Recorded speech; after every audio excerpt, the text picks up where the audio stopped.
Hello, everybody. My name is Shiju Raju. I'd like to present the case study of this data set called Beers and Breweries.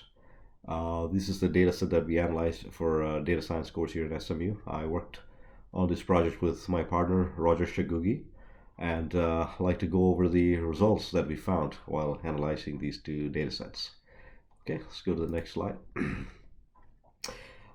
So we have two data sets that we looked at. One's called Beers data set. It has about 2,410 U.S. craft beers that shows different variables like alcohol content, bitterness unit, what style of beer it is, and all that. There's this other data set called Breweries, and it shows the name of the brewery, what state and city it is from, and there's about over 550 data points in that data set. So we're merging these two data sets to and analyzing it to find out if we can gain any understanding on this, and also to answer all the customers' requests. We also wanted to find out if we can find any additional insights that might be value added to the customer. Okay, so next slide. This is showing the number of breweries in each state.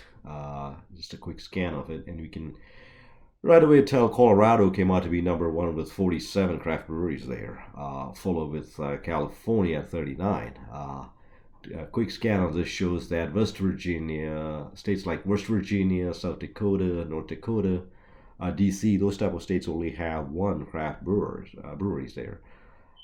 So these are some interesting facts we can find while doing a quick scan of number of breweries in each state in the United States. Okay, next slide. So when we looked at the data set, we found quite a bit of missing values. For IBU, we found 1,005 were missing, and ABV, there's about 62 that were missing.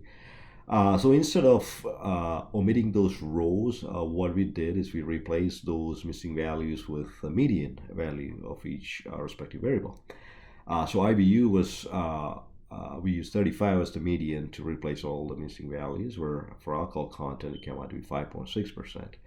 The advantage of doing this is that it will not skew the results while we use the median values, especially IBUs missing over 1,000 values were missing, so we don't want to omit that.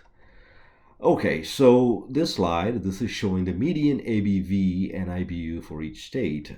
Here on the right, we can see Maine came out to be have the bitter beer at 61 is the bitterness unit.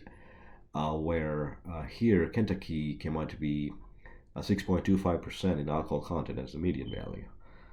And everything else in between, we can do a quick scan here and find out which state of interest you have, and you can find out what the median value for alcohol content and bitterness.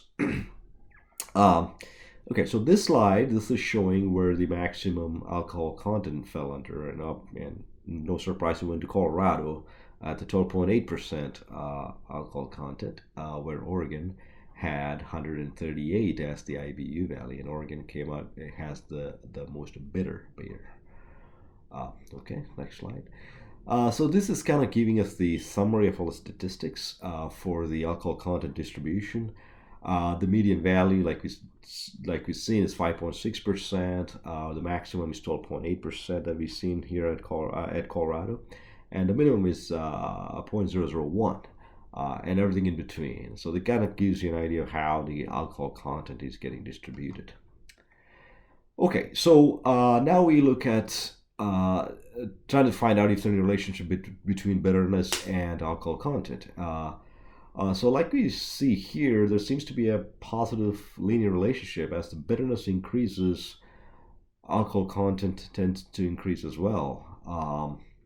A possible explanation for this is because we use hops to increase the bitterness, and more hops you use, the alcohol content goes up as well. So that might be a possible explanation why there's a positive relationship between bitterness and alcohol content. Okay, so now we're gonna look into two styles of beer, IPAs and ales, and try to see if they have that type of relationship as well. So here, this scatter plot shows the one in the blue is the IPA. That tends to be more bitter and have higher alcohol content, because this is here in the upper right hand corner, where ale type of beer is clustering around the lower left corner that shows a less bitterness and less alcohol content. But regardless, there's a positive linear relationship that we can see between these two types of beer.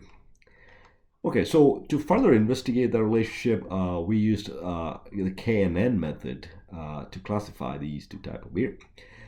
So here at the left, it's showing what the K values that we use. This is the optimized K value. Somewhere around 18 or so, we will get the maximum accuracy. So that is the K value that we use to classify this. So here's the classifications. 154 ales were classified correctly, and 88 IPAs were classified correctly. So that gives us an accuracy of 85%. That's pretty good accuracy, and our confidence is good because of that, and we have more confidence in our results between this relationship. Okay. Next slide. This is kind of showing we wanted to look at some additional insights. What else can we find from this data? And we looked at what the popular style of beer is, and it came out to be ale at number 1, and followed by IPA. So if you're an investor, you may want to keep these two types of beer because those are the popular, and that's a customer demand for it. And we also wanted to look at why the other beers are not so popular and see what we can do to increase its popularity. So these are the type of things that this may be value added for an investor to look into. Okay, next slide. And that is it. That's all the results that we found from this case study. Thank you for watching, and have a good one.